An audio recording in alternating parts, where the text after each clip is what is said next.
Hello, hi, assalamu alaikum and welcome to a new video.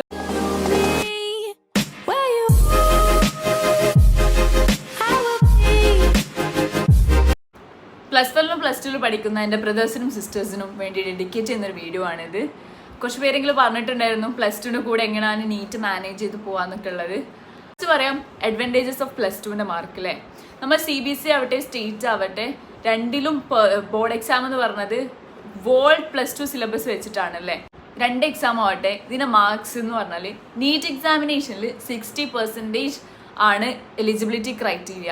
നിങ്ങളുടെ board എക്സാമിൽ 60% ഉണ്ടെങ്കിലാണ് നിങ്ങൾക്ക് NEET exam എഴുതിയിട്ട് അതിൽ ഒരു ഗവൺമെൻറ് മെഡിക്കൽ കോളേജിലോ അല്ലെങ്കിൽ പ്രൈവറ്റ് മെഡിക്കൽ കോളേജിലോ MBBSന് ജോയിൻ ചെയ്യാൻ പറ്റുകയാണെങ്കിൽ 60% ആണ് എലിജിബിലിറ്റി ക്രൈറ്റീരിയ വെച്ചിട്ടുള്ളത്. അതല്ലാതെ നോൺ മെഡിക്കൽ ആണ് എടുക്കുന്നത് അല്ലെങ്കിൽ വേറെ ഏതെങ്കിലും ഡിഗ്രി കോഴ്സസ് ആണ് നിങ്ങൾ എടുക്കുന്നതെന്ന് വെച്ചാൽ അവിടെ +2 മാർക്സിന് നല്ല ഇമ്പോർട്ടൻസ് ഉണ്ട്.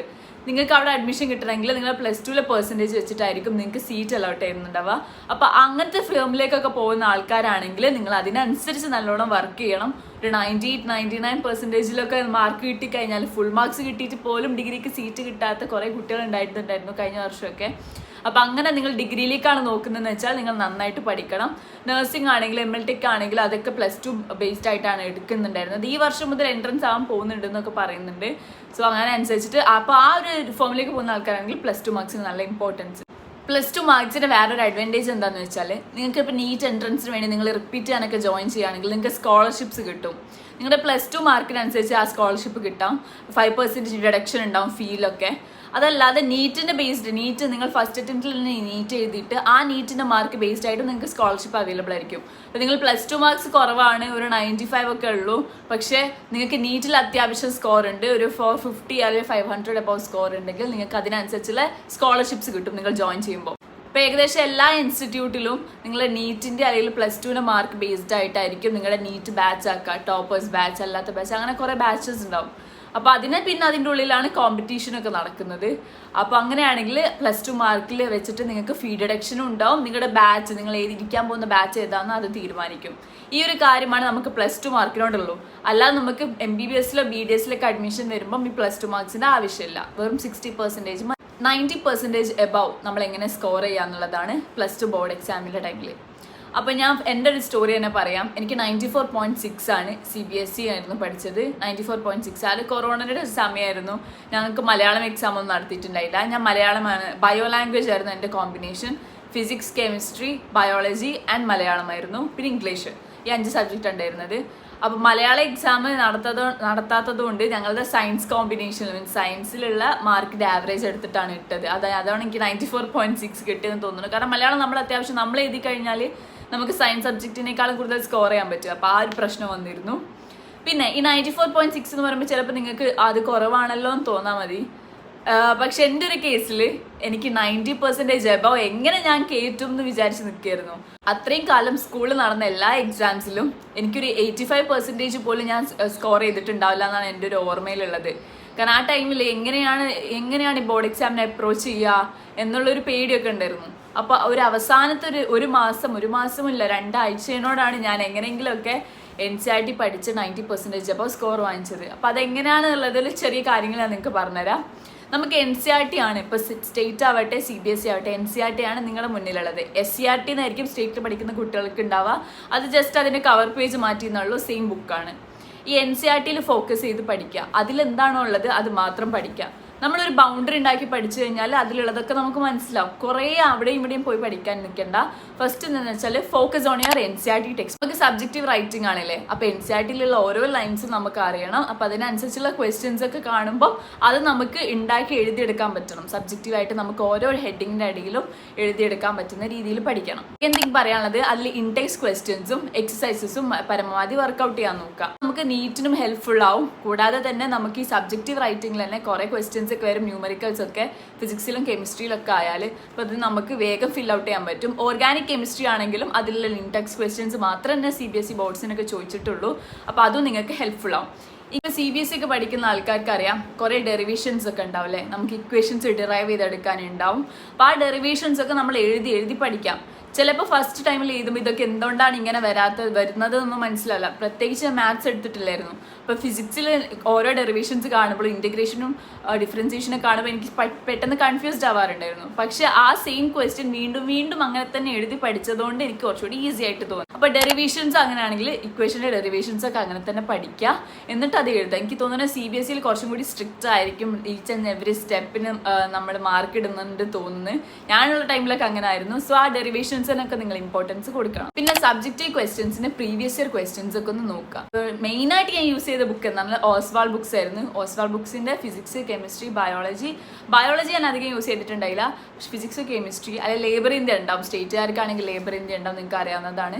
അതിലൊക്കെയുള്ള പ്രീവിയസ് ഇയർ ക്വസ്റ്റ്യൻസ് ഇല്ലേ, അത് തന്നെയാണ് തിരിച്ചും മറിച്ചും വീണ്ടും ബോർഡ്സിനൊക്കെ ചോദിച്ചുകൊണ്ടിരിക്കുക. അപ്പോൾ ആ ക്വസ്റ്റ്യൻസ് എടുക്കുക, അതിൻ്റെ ആൻസർ അവരെങ്ങനെയാണ് എഴുതിയത്, ഏത് ഫോർമാറ്റിലാണ്, ഫസ്റ്റ് എങ്ങനെ ഇൻട്രോ കൊടുത്തത്, പിന്നെ ഏതൊക്കെ ഹെഡിങ്ങിൻ്റെ അടിയിലാണ് എഴുതിയിട്ടുള്ളത്, അതൊക്കെ ഒന്ന് റെഫർ ചെയ്യുക. ഇതൊക്കെ നമ്മൾ കാണുന്നതിനനുസരിച്ച് നമ്മുടെ ആൻസർ എഴുതുന്ന ഫോർമാറ്റും അല്ലെങ്കിൽ ആ ഒരു പ്രസന്റേഷൻ സ്കില്ല് നമുക്ക് കൂടും. ഈ പ്രസന്റേഷൻ സ്കില്ലിന് തന്നെ മാർക്ക് ഉണ്ട്. പെട്ടെന്ന് ഒരാൾ കറക്റ്റ് ചെയ്യുമ്പോൾ ആ പ്രസന്റേഷൻ സ്കിൽ കാണുമ്പോൾ തന്നെ നമുക്ക് അറിയാതെ മാർക്ക് കൊടുക്കും. അപ്പം അതുകൊണ്ട് അങ്ങനെ നമ്മൾ ഒരു ആൻസർ എങ്ങനെ പ്രസന്റ് ചെയ്യാന്നുള്ളത് നോക്കാൻ വേണ്ടിയിട്ട് നിങ്ങൾക്ക് അങ്ങനത്തെ ബുക്സ് ഒക്കെ യൂസ് ചെയ്യാവുന്നതാണ്. പിന്നെ നിങ്ങൾ എക്സാം എഴുതാൻ പോകുന്നതിന് മുന്നേ, ബോർഡ് എക്സാം എഴുതാൻ പോകുന്നതിന് മുന്നേ ഏത് സബ്ജക്റ്റ് ആയി കഴിഞ്ഞാലും ആ സബ്ജക്റ്റിന്റെ ഒരു 2 years ക്വസ്റ്റ്യൻ പേപ്പർ ഒന്ന് ജസ്റ്റ് വർക്ക്ഔട്ട് ചെയ്ത് നോക്കുക. 2 years ക്വസ്റ്റ്യൻ പേപ്പർ ഫുൾ എഴുതി ഉണ്ടാക്കണം എന്നല്ല പറയുന്നത്, പക്ഷെ ആ ഒരു ക്വസ്റ്റ്യൻ പേപ്പർ എടുക്കുക. എന്നിട്ട് അതിൽ ഓരോ ക്വസ്റ്റ്യൻസ് നിങ്ങൾ റെഫർ ചെയ്യാൻ വിട്ടുപോയ ഏതെങ്കിലും ഭാഗമുണ്ടോ അല്ലെങ്കിൽ ഏതെങ്കിലും ടോപ്പിക് ഉണ്ടോ എന്നൊന്ന് അസസ് ചെയ്യാൻ വേണ്ടിയിട്ടാണ്. ജസ്റ്റ് ഒന്ന് തലേന്നോ അല്ലെങ്കിൽ അതിന് 2 ദിവസം മുന്നെങ്കിലും വേറെ ക്വസ്റ്റ്യൻ പേപ്പർ എടുത്തിട്ട് ജസ്റ്റ് ഒന്ന് നോക്കുക, ഒന്ന് ക്രോസ് ചെക്ക് ചെയ്യുക നിങ്ങൾ ഏതെങ്കിലും ടോപ്പിക്ക് വിട്ടുപോയിട്ടുണ്ടോ എന്നുള്ളത്. ഞാൻ പറയാൻ പോണത് എങ്ങനെയാണ് നമുക്ക് നീറ്റ് ഇതിന് കൂടെ പാരലായിട്ട് കൊണ്ടുപോകാന്നുള്ളതാണ്. ഈ പഠിക്കുന്ന ടൈമിൽ തന്നെ, സബ്ജക്റ്റീവായിട്ട് പഠിക്കുന്ന ടൈമിൽ തന്നെ തിയറി ചാപ്റ്റേഴ്സ് വായിക്കുമ്പോൾ അതിൻ്റെ കൂടെ നിങ്ങൾ ഷോർട്ട് നോട്ട് എഴുതാൻ വേണ്ടി ശ്രമിച്ചു നോക്കുക. കെമിസ്ട്രിയും ഫിസിക്സും ആണ് മെയിനായിട്ട് ഇമ്പോർട്ടൻ്റ് ആയിട്ട് പറയുന്നത്. ബയോളജിയിൽ അങ്ങനെ ഷോർട്ട് നോട്ട്സ് എഴുതണമെന്നില്ല. ടെക്സ്റ്റ് ബുക്കിൽ തന്നെ നിങ്ങൾ റെഫർ ചെയ്താൽ മതി. ഇടയ്ക്കിടയ്ക്ക് നിങ്ങൾ കെമിസ്ട്രി ആവട്ടെ ഫിസിക്സ് ആവട്ടെ ഇതിന് കൂടെ ഷോർട്ട് നോട്ടോ അല്ലെങ്കിൽ കുഞ്ഞു ഇക്വേഷൻസ് ഒക്കെ എഴുതിയെടുത്ത് കഴിഞ്ഞാൽ നിങ്ങൾക്ക് നീറ്റിൻ്റെ ടൈമിൽ ഇത് വളരെ യൂസ്ഫുൾ ആവും. അറിയാലോ, ഫിസിക്സിൽ കുറേ ഇക്വേഷൻസ് ഉണ്ട് എന്ന് അറിയാം. അപ്പോൾ ആ ടൈമിലൊക്കെ നമ്മൾ ആ ഇക്വേഷൻസ് ഒക്കെ ഒന്ന് എഴുതിയെടുത്താൽ വീണ്ടും നമ്മൾ ആ ടെക്സ്റ്റ് ബുക്കോ അല്ലെങ്കിൽ നമ്മൾ എഴുതിയ നോട്ട്സോ എടുത്ത് നോക്കേണ്ട ആവശ്യമില്ല. ഇക്വേഷൻസ് മാത്രം ഒന്ന് എഴുതിയെടുത്താൽ മതി. എവിടെയാണോ നമ്മൾ ഇക്വേഷൻസ് യൂസ് ചെയ്യേണ്ടത് അത് എഴുതിയെടുക്കാം. എനിക്ക് തോന്നുന്നു തിയറിയോ സബ്ജക്റ്റും കോൺസെപ്റ്റ് നമുക്ക് നല്ലോണം അറിയുകയാണെങ്കിൽ നീറ്റിന് സ്കോർ ചെയ്യാൻ വളരെ ഈസി ആയിരിക്കും. കൂടുതലും നിങ്ങൾക്ക് എല്ലാവർക്കും സംശയം ഉണ്ടാവും CBSE-കാർക്കാണോ സ്റ്റേറ്റുകാർ CBSE തന്നെ പഠിക്കണമെന്നുള്ളത്. CBSE തന്നെ പഠിക്കണം എന്നില്ല, പക്ഷേ സർക്കിൾ ഓഫ് സ്റ്റുഡൻസ് എടുത്തു കഴിഞ്ഞാൽ അതിൽ CBSE-കാരാണ് കൂടുതൽ നീറ്റിന് മുന്നിൽ നിൽക്കണമെന്ന് പറയുന്നുണ്ട്. വേറെ ഒന്നുകൊണ്ടല്ല, നമ്മൾ കുറച്ചും കൂടി ഡീപ്പായിട്ട് പഠിക്കുന്നുണ്ടാവും, ടെക്സ്റ്റ് ബുക്ക് നല്ലതായിട്ട് യൂസ് ചെയ്യുന്നുണ്ടാവും. സ്റ്റേറ്റുകാരാകുമ്പം കൂടുതൽ അവർക്ക് കൊടുത്ത നോട്ട്സും അല്ലെങ്കിൽ കുറേ ടോപ്പിക്സ് ഉണ്ടാവില്ല, ഫോക്കസ് ഏരിയ എന്ന് പറയുന്ന ടോപ്പിക്സ് മാത്രം പഠിച്ചിട്ട് പോകുന്നതുകൊണ്ടായിരിക്കാം മൊത്തത്തിൽ അറിയാത്തത്. അപ്പം നമുക്ക് കുറച്ചും കൂടി ടൈം എടുക്കും. നീറ്റൊക്കെ എഴുതി വരുമ്പോഴേക്ക് കുറച്ച് റിപ്പീറ്റ് ഒക്കെ ചെയ്ത് ടൈം എടുക്കും. നിങ്ങൾ ഓൾറെഡി തിയറി പഠിച്ചു കഴിഞ്ഞിട്ട് ആ ഒരു ചാപ്റ്ററിന് minimum 50 questions objective questions work out ചെയ്ത് കഴിഞ്ഞാൽ അപ്പോൾ തിയറിയും സബ്ജക്റ്റീവ് ഏരിയ നിങ്ങൾക്ക് കഴിയും. മൾട്ടിപ്പിൾ ചോയ്സ് ക്വസ്റ്റ്യൻസ് അല്ലെങ്കിൽ 1 word ക്വസ്റ്റ്യൻസ് നിങ്ങൾക്ക് ക്ലിയർ ആവും. എങ്ങനെയാണ് ആ ക്വസ്റ്റ്യൻസ് വരിക, നീറ്റിന് എങ്ങനെയായിരിക്കും ആ ക്വസ്റ്റ്യൻ ഫ്രെയിം ചെയ്തിട്ട് വരിക. നീറ്റിൻ്റെ ക്വസ്റ്റ്യൻസ് എന്ന് പറഞ്ഞാൽ നമുക്ക് വരുന്ന ബോർഡ് എക്സാം ക്വസ്റ്റ്യൻസിന് ഡിഫറെൻ്റ് ആണെന്നല്ല പറയുന്നത്, different type of mode of examination ആണ്. നമുക്ക് 1 മിനിറ്റിനുള്ളിൽ നമ്മൾ ആ ക്വസ്റ്റ്യൻസ് ആൻസർ ചെയ്യണം. അധികം നമുക്ക് ചിന്തിക്കാനൊന്നും സമയം ഉണ്ടാവില്ല.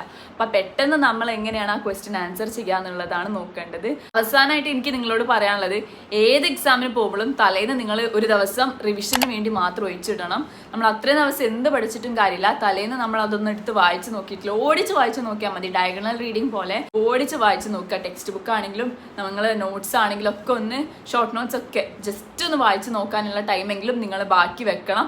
അങ്ങനെ വായിച്ച് നോക്കിയാൽ പിറ്റേന്ന് നമുക്ക് പോകുന്ന ടൈമിൽ നല്ല രീതിയിൽ നല്ല ഹാപ്പി ആയിട്ട് നമുക്ക് എക്സാം എഴുതാം.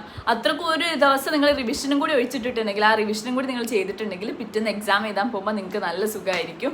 നിങ്ങൾക്ക് ഒരു ടെൻഷൻ ഉണ്ടാവില്ല, കാരണം നിങ്ങൾ ഓൾറെഡി പഠിച്ചെല്ലാം നിങ്ങൾ റിവൈസ് ചെയ്യുകയും ചെയ്ത്. പിന്നെ ചില കാര്യങ്ങളൊക്കെ നമുക്ക് എക്സാം ഹോളിൽ നിന്ന് വിട്ടുപോകും, നമുക്ക് ചിലപ്പോൾ ഓർമ്മ ഉണ്ടാവില്ല.